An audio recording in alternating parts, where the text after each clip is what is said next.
England and all civilizations stand in deadly peril. When Sir William Crookes said those words at the turn of the 20th century, he silenced his audience. Air is made of mostly nitrogen, and while it's abundant, it is mostly worthless.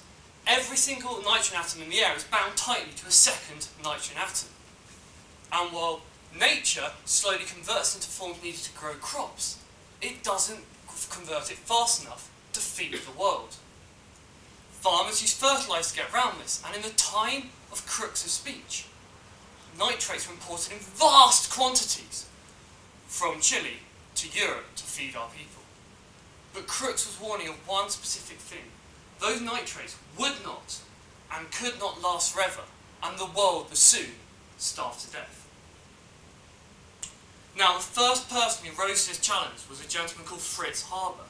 He managed to combine hydrogen gas with nitrogen from the air at pressures so high they would crush a modern-day deep-sea submarine.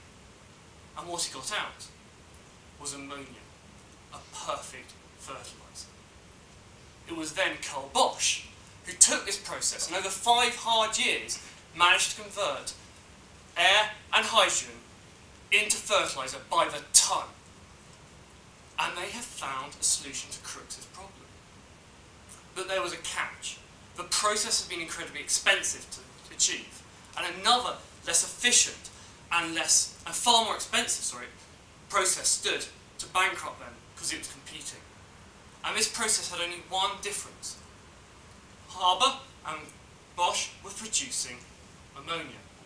The Norwegian electric arc process using artificial lightning was producing nitrates. And nitrates have one property over ammonia. They both are perfect fertilisers.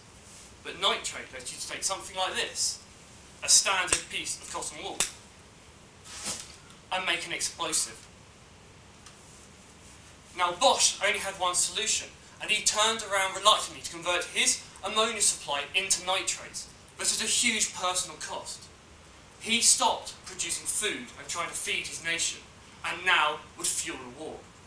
World War I lasted for 4 long years because of the success and the efficiency of his process, where without it, it would have lasted just 2 weeks.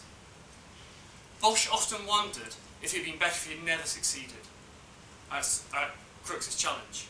But I suggest now that that same process feeds 1/3 of the world's population, and it's his skill as a scientist and an engineer that we should credit him for at solving that problem. Thank you.